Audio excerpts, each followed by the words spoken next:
Switzerland के Davos में आयोजित विश्व आर्थिक मंच में कनाडा के प्रधानमंत्री मार्क कार्नी ने ऐसा भाषण दिया है जिसने वैश्विक कूटनीति में खलबली मचा दी है। कार्नी ने बिना नाम लिए अमेरिकी राष्ट्रपति डोनाल्ड ट्रंप की विस्तारवादी और टैरिफ नीतियों पर अब तक का सबसे कड़ा प्रहार किया है। मार्क कार्नी के भाषण की 5 बड़ी बातें उन्होंने ऐसी कह दी जिसकी चर्चा छिड़ गई है।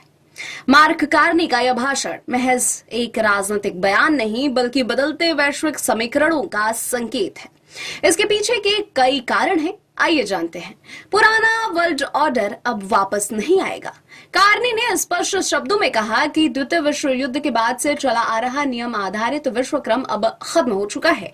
उन्होंने इसे एक दरार बताया और कहा कि देश अब सपनों की दुनिया से बाहर निकले।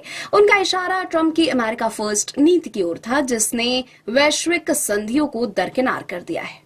आर्थिक एकीकरण को हथियार बनाना। कनाडाई पीएम ने ट्रंप प्रशासन पर निशाना साधते हुए कहा कि अब महाशक्तियां व्यापार और टैरिफ को हथियार की तरह इस्तेमाल कर रही हैं। उन्होंने चेतावनी दी कि टैरिफ को दबाव के रूप में और सप्लाई चेन को कमजोरी की तरह इस्तेमाल किया जा रहा है। कनाडा को 51वां राज्य बनाने के प्रस्ताव पर पलटवार। पिछले कुछ समय से डोनाल्ड ट्रंप ने सोशल मीडिया पर कनाडा को अमेरिका के 51वां राज्य के रूप में जोड़ने और कनाडा के संसाधनों पर अमेरिका के अधिकार की बातें की थी। कार्नी ने दावोस में 2 टूक कह दिया। कनाडा अपनी संप्रभुता का दिखावा नहीं करेगा बल्कि उसे सुरक्षित रखेगा। ग्रीनलैंड विवाद पर डेनमार्क का साथ।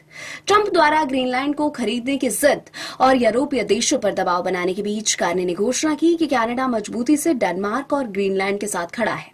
उन्होंने आर्कटिक क्षेत्र में कनाडा की सैन्य उपस्थिति बढ़ाने का भी ऐलान किया। चीन के साथ बढ़ती नजदीकी का बचाव। भाषण की सबसे बड़ी चर्चा कार्नी द्वारा चीन के साथ व्यापारिक समझौते को सही ठहराने पर हुई। ट्रंप की नाराजगी के बावजूद कार्नी ने हाल ही में चीन के साथ इलेक्ट्रिक व्हीकल और तेल क्षेत्र में डील की है। उन्होंने कहा कि जब पुराने साथी अविश्वसनीय हो जाए तो नए विकल्प तलाशना मजबूरी नहीं, रणनीति है। मार्क कार्नी का यह रुख दिखाता है कि कनाडा पूरी तरह से अमेरिका पर निर्भर रहने के बजाय अपनी स्वतंत्र राह चुन रहा है। कार्नी के इस कदम से अमेरिका और कनाडा के बीच टैरिफ वॉर और तेज हो सकता है। कार्नी ने मिडिल पावर्स यानी कि भारत, कनाडा, ब्राजील को एकजुट होने का आह्वान भी किया है ताकि वे महाशक्तियों के बीच मेन्यू कार्ड ना बने। क्या आपको लगता है कि मार्क कार्नी का यह कड़ा रुख कनाडा की अर्थव्यवस्था के लिए फायदेमंद होगा या ट्रंप का गुस्सा कनाडा पर भारी पड़ेगा? अपनी राय कमेंट करके जरूर बताएं। वीडियो पसंद है तो लाइक करें और चैनल को सब्सक्राइब करें।